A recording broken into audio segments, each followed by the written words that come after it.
আসসালামু আলাইকুম। আজ মঙ্গলবার 1 জুলাই 2025। আমন্ত্রণ ফ্রেন্ডলি মোবাইল প্রবাস টাইম বুলেটিনে আপনাদের সাথে আছে আমি শরীফুল ইসলাম। শুরুতে জানাবো শিরোনাম। অবিকল পুলিশের রূপে ওমানে ভয়ঙ্কর প্রতারণা, প্রবাসীদের সতর্ক থাকার আহ্বান। অবৈধভাবে বিদেশিদের ওমানে ঢোকানোর চেষ্টা, 2 বাংলাদেশি দালাল গ্রেফতার। ইতালিতে ফের সন্ত্রাসী হামলায় বাংলাদেশি নিহত, বিচারের দাবিতে বিক্ষোভ। আম চাষি নেবে আলজেরিয়া, বিনামূল্যে দেওয়া হবে জমি ও বিমান টিকিট। কুয়েতে রমরমা ভিসা জালিয়াতির ব্যবসা, একাধিক প্রবাসী গ্রেফতার। দর্শক, দেখছিলেন শিরোনাম, এবার পুরো খবর। ওমানের সেরা রেট দিচ্ছে বাংলাদেশি প্রতিষ্ঠান গালফ এক্সচেঞ্জ। প্রিয়জনকে টাকা পাঠাতে আজই আসুন আমাদের যে কোনো ব্রাঞ্চে অথবা কল করুন স্ক্রিনে দেয়া নাম্বারে। গালফ এক্সচেঞ্জ, বাংলাদেশিদের প্রিয় এক্সচেঞ্জ। ভিডিও কলে পরিচয় দিচ্ছে পুলিশ বা সরকারি কর্মকর্তার, পেছনে বসে আছে চতুর প্রতারক চক্র। এমনই এক ভয়ঙ্কর প্রতারণার বিষয়ে সতর্কতা জারি করেছে রয়্যাল ওমান পুলিশ। মঙ্গলবার এক্সে দেওয়া এক বিজ্ঞপ্তিতে পুলিশ জানিয়েছে, ভিডিও যোগাযোগ মাধ্যমে ব্যবহার করে ইদানিং একটি চক্র সাধারণ নাগরিক ও প্রবাসীদের টার্গেট করে ভয় দেখিয়ে ব্যক্তিগত আর্থিক তথ্য হাতিয়ে নিচ্ছে। বিজ্ঞপ্তিতে বলা হয়, প্রতারকরা ভিডিও কলে নিজেদের পুলিশ বা সরকারি কর্মকর্তা পরিচয় দিয়ে বিশ্বাসযোগ্য ভিজুয়াল এবং নাম ব্যবহার করে পরিচয় যাচাইয়ের কথা বলে ভিকটিমের কাছ থেকে জাতীয় পরিচয়পত্র, ব্যাংক তথ্য, এমনকি পাসপোর্টের মতো গুরুত্বপূর্ণ ডকুমেন্ট চাইছে। রয়্যাল ওমান পুলিশ জানিয়েছে, প্রতারণার এমন ধরন বেশ চতুর ও বিশ্বাসযোগ্য, তাই যে কোনো সন্দেহজনক কল বা বার্তা এড়িয়ে যেতে সতর্ক করা হয়েছে। সাইবার প্রতারণা মোকাবেলায় রয়্যাল ওমান পুলিশের কঠোর অবস্থানের কথাও বিজ্ঞপ্তিতে তুলে ধরা হয়েছে। পাশাপাশি এ ধরনের সন্দেহজনক কার্যকলাপ বা ফাঁদে পা দেওয়ার আগেই তাৎক্ষণিকভাবে বিষয়টি পুলিশকে জানানোর জন্য নাগরিক ও প্রবাসীদের প্রতি আহ্বান জানানো হয়েছে।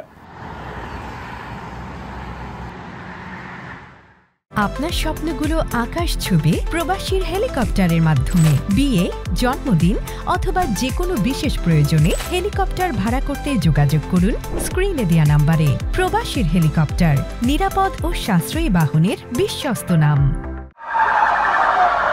ওমানে অবৈধভাবে বিদেশিদের প্রবেশে সহায়তার অভিযোগে 2 জন বাংলাদেশি দালালকে গ্রেফতার করেছে ওমান পুলিশ।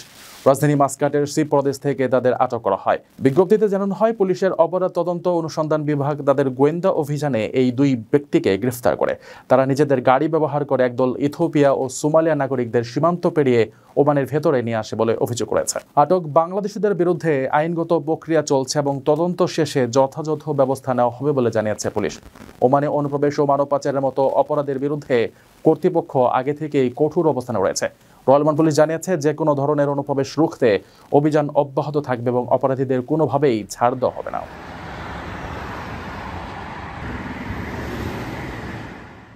প্রিয় প্রবাসী, আপনার নিরাপদ ভবিষ্যতের জন্য অর্ধেক দামে আজই ফ্ল্যাট বুকিং করুন।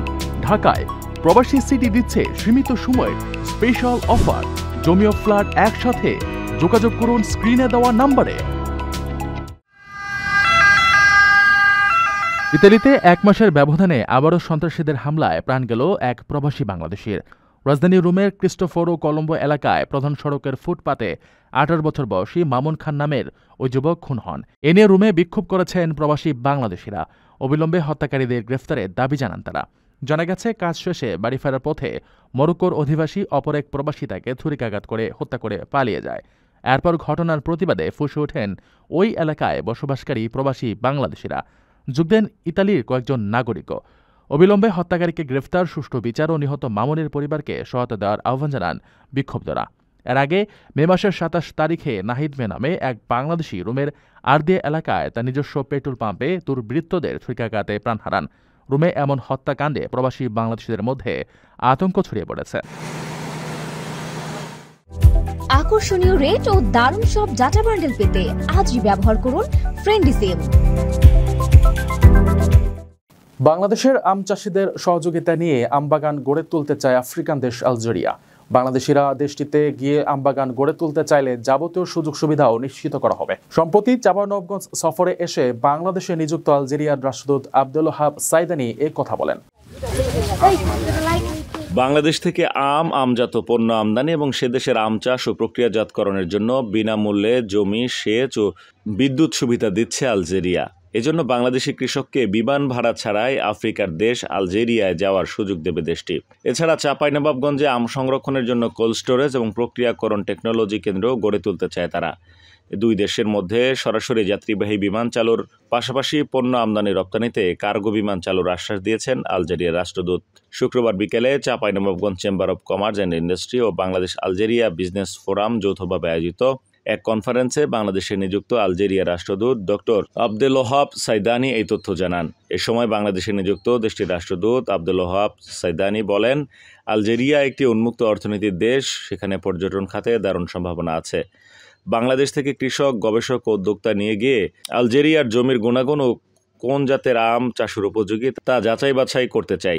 আলজেরিয়ার সঙ্গে কৃষি, বাণিজ্য এবং বিনিয়োগের সুযোগ অন্বেষণ ও কৃষিভিত্তিক আম প্রক্রিয়াকরণ শীর্ষক এই কনফারেন্সটি Chapainawabganj chamber of commerce and industry সম্মেলন কক্ষে অনুষ্ঠিত হয়। এতে বিশেষ অতিথি ছিলেন BABF এর সভাপতি মোহাম্মদ নুরুল মুস্তফা ও সম্পাদক আলী হায়দার। প্রসঙ্গত, এর আগে গত 28 এপ্রিল চাঁপাইনবাবগঞ্জের নাচলে একটি আম বাগান পরিদর্শন করেন ঢাকায় নিযুক্ত চীনা রাষ্ট্রদূত ইয়া ওয়েন। চলতি মৌসুমে চাঁপাইনবাবগঞ্জে 37,504 হেক্টর জমিতে আম উৎপাদনের লক্ষ্যমাত্রা নির্ধারণ করা হয়েছে 3,86,000 টন।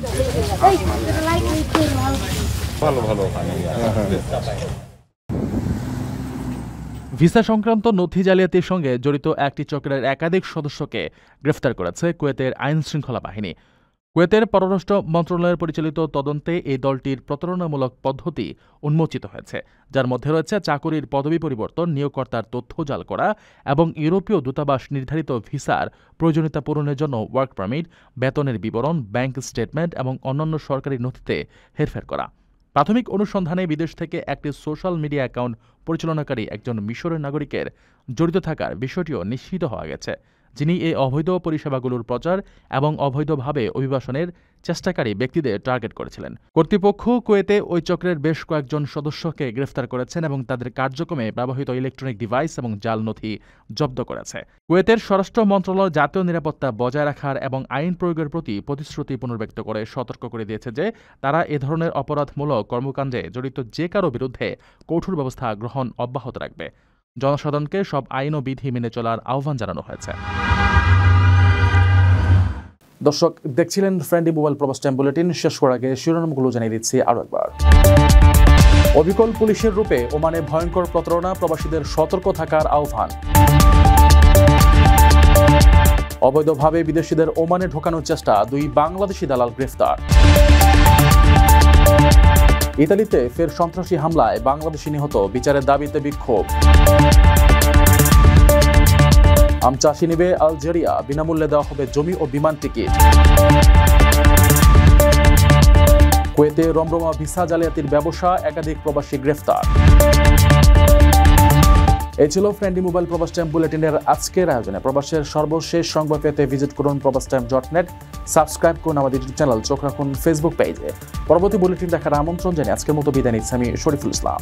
সেই পর্যন্ত সবাই ভালো থাকবেন, নিরাপদে থাকবেন। আল্লাহ হাফেজ।